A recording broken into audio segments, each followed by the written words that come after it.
One thing that people are not always fond of is the Bing search that can be found on certain Verizon devices. And I'm going to search for Dairy Queen here.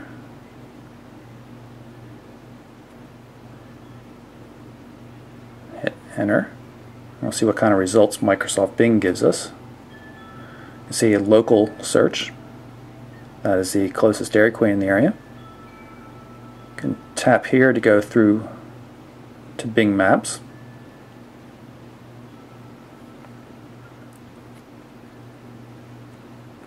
Pinch zoom gestures, all that kind of stuff, pretty cool. See if I can search on something else with the voice search. Pizza Hut.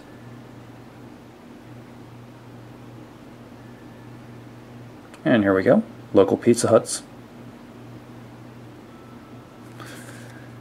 Bing Maps also works in landscape mode, of course. You can tap on any of those to get more information or get directions. And as you can see, we've got directions from Bing, but there's also VZ Navigator, Verizon's excellent navigation system, preloaded onto the device. Generally that costs $10 a month, although it's included with some plans, I believe.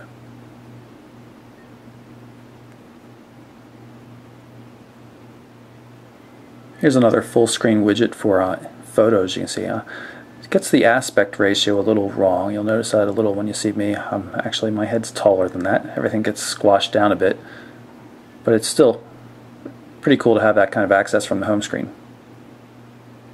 Notification up here. You can see we've got music controls, shortcuts to vibrate mode, Wi-Fi, Bluetooth. It's Bluetooth 3.0 support here, GPS and airplane mode. It's also worth mentioning that Verizon is going to be selling a wireless charging back for this device. It's not available at this time though. In the storage settings of the device, so as you can see, we've got a 16 gig SD card, about 15 of that is available. It's also 16 gig internal with another 12 available to users, so you've got a lot of storage space here. You can drop down to the About phone and you can see we're running Android 2.2.2. Here's the Contacts application. It has that same nice finger tab down the right hand edge that I really like. Pulls in, you can see pulling in contacts from Facebook and Twitter as well as from a Gmail account here. Support for groups, and of course here's the phone dialer itself, but we'll go back to contacts for that and grab one of the test accounts and dial that number. Turn on the speaker. The Google Voice subscriber you have called is not available. Please leave a message after the tone. And you can see we can get back to the call from elsewhere just by tapping here. This is the email client. It supports multiple accounts. You can use IMAP, POP, Exchange accounts. Switch over to one of the AIM accounts. Test message with some HTML support, so you can see how it works.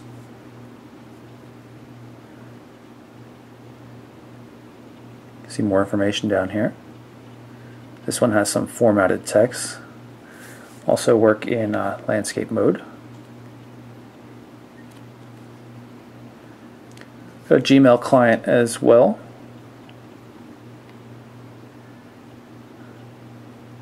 Going to flip over to down here and go into one of the labels for just starred messages. And then we can pull up that same formatted text test. No multi-touch support though in Gmail.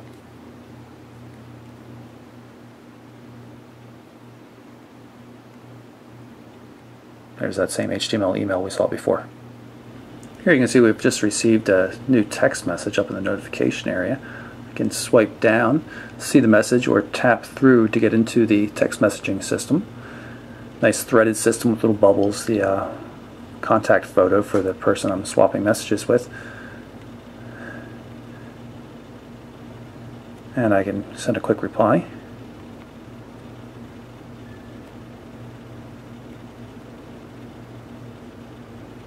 Here's that reply you requested. Swipe's a really nice system. and off it goes. Of course, also have landscape support as well, but it gets a little bit more difficult to manage because of the small window here.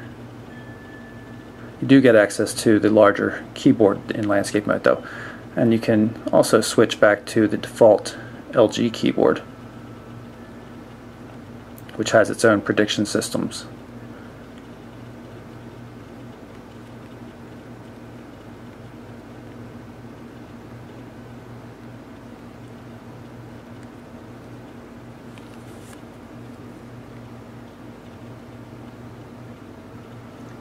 The LG Revolution comes preloaded with Twitter and Facebook apps for LG specifically. You can see this is the Twitter app right here, and I can long press the home button down the bottom of the screen to get to recent apps and quickly switch over to Facebook.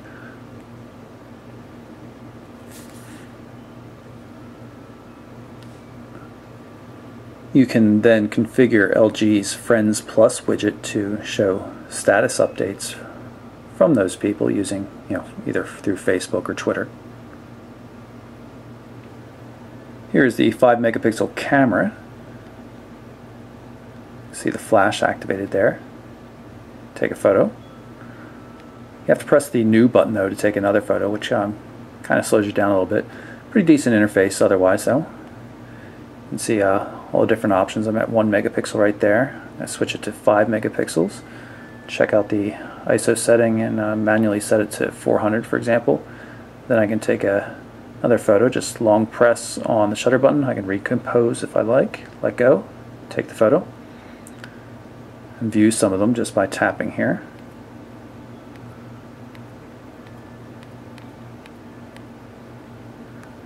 Also have videos there, 720p video recording capability.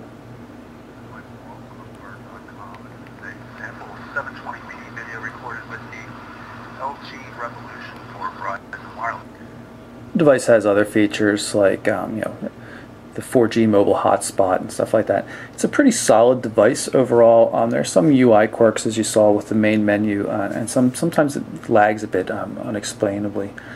Battery life, it's hard to say. Some people are going to be able to get through a full day with this depending on how they configure it, how many email accounts, social networking feeds, and that kind of stuff. But it's a bit of a battery hog. It's not going to be as good as a non-4G device at this point. It just seems maybe the chipsets aren't as optimized. We see all the 4G devices so far, the real 4G devices, LTE devices, and WiMAX devices have been real battery hogs. It's still kind of the case with the Revolution. This might be the best of Verizon's offerings so far in terms of battery life. Pretty solid device. Comes with a hefty price tag though, $249.99. So not cheap by any stretch, but I definitely like it. It's got good HDMI output here, and we use that to watch some Netflix videos while we're on vacation. So a handy device to have around. That's LG's Revolution for Verizon Wireless, and I'm Michael Orrell from MobileBurn.com.